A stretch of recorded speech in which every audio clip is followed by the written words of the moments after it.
Saudari-saudaraku yang terkasih, berjumpa kembali bersama saya Romo Antoro dalam Renungan Harian Senin 2 Agustus, hari biasa pekan ke-18. Semoga kita selalu dalam keadaan baik, sehat, dan bersemangat. Inspirasi kita hari ini dari Injil Yesus Kristus menurut Matius, bab 14 ayat 13-21. Marilah kita mengawali renungan kita dengan tanda kemenangan Kristus. Dalam nama Bapa dan Putra dan Roh Kudus. Amin. Sekali peristiwa, setelah mendengar berita pembunuhan Yohanes Pembaptis, menyingkirlah Yesus. Dengan naik perahu ia bermaksud mengasingkan diri ke suatu tempat yang sunyi. Tetapi orang banyak mendengarnya dan mengikuti dia dengan mengambil jalan darat dari kota-kota mereka. Ketika Yesus mendarat, ia melihat orang banyak yang besar jumlahnya. Maka tergeraklah hatinya oleh belas kasih kepada mereka, dan ia menyembuhkan mereka yang sakit. Menjelang malam, para murid Yesus datang kepadanya dan berkata, "Tempat ini sunyi, dan hari sudah mulai malam. Suruhlah orang banyak itu pergi, supaya dapat membeli makanan di desa-desa." Tetapi Yesus berkata kepada mereka, "Mereka tidak perlu pergi. Kalian saja memberi makan mereka." Jawab mereka, "Pada kami hanya ada 5 buah roti dan 2 ekor ikan." Yesus berkata, "Bawalah kemari." Lalu disuruhnya orang banyak itu duduk di rumput. Setelah itu ia mengambil ke-5 buah roti dan ke-2 ekor ikan. Sambil menengadah ke langit diucapkannya doa berkat, dibagi-bagikannya roti itu dan diberikannya kepada para murid. Para murid itu lalu membagi-bagikannya kepada orang banyak. Mereka semua makan sampai kenyang. Kemudian potongan-potongan roti yang sisa dikumpulkan sampai 12 bakul penuh. Yang turut makan kira-kira 5.000 orang pria, tidak termasuk wanita dan anak. Demikianlah sabda Tuhan. Terpujilah Kristus. Saudari-saudaraku yang terkasih, dalam sabda Tuhan hari ini, Yesus memberi makan 5.000 orang.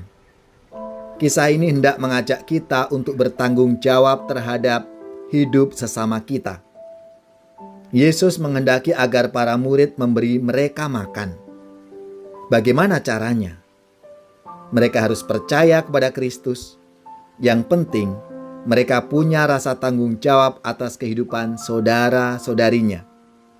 Tanggung jawab itu, jika dilaksanakan bersama Tuhan, pasti akan menemukan jalan yang terbaik. Kisah sabda Tuhan hari ini juga meyakinkan kita bahwa sekecil apapun, jika diberikan dengan tulus akan sangat berguna. Bahkan di tangan Tuhan, 5 roti dan 2 ekor ikan yang dipersembahkan anak kecil itu bisa mengenyangkan 5.000 orang lebih. Kita mesti yakin bahwa sekecil apapun yang kita persembahkan kepada Tuhan akan sangat berguna. Karena Tuhan bisa mengubah yang kecil menjadi besar, yang sederhana menjadi luar biasa. Saudari-saudaraku yang terkasih, kisah penggandaan roti ini juga menjadi lambang bagi para murid agar bisa melihat bahwa Yesus sendiri yang menjadi makanan yang akan membawa keselamatan. Makanan yang akan memberi kehidupan kekal yang harus dicari oleh para murid. Hendaklah kalian bekerja bukan hanya untuk makanan yang akan binasa, melainkan makanan yang akan memberi kehidupan kekal. Dalam Ekaristi, Yesus memberikan tubuhnya sendiri menjadi makanan dan darahnya sebagai minuman, agar kita selalu bersatu dengan Dia, dan dengan demikian memperoleh kehidupan yang kekal. Ya Tuhan Allahku, satukan diriku di dalam putramu dan kurban salibnya. Terimalah persembahanku, kesanggupan dan niatku mengikuti kehendak-Mu demi keluhuran-Mu.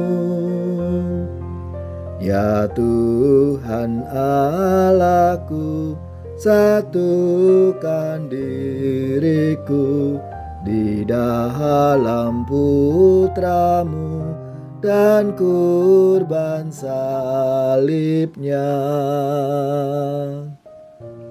Semoga saudari-saudara sekalian, keluarga-keluarga orang-orang yang kita doakan, mereka yang sakit, khususnya yang terpapar COVID-19, diberikan semangat, kekuatan dan rahmat kesembuhan. Seluruh tugas, belajar, pekerjaan, usaha serta karya pelayanan kita dibimbing, dilindungi dan diberkati oleh Allah yang Maha Kuasa, Bapa dan Putra dan Roh Kudus. Amin.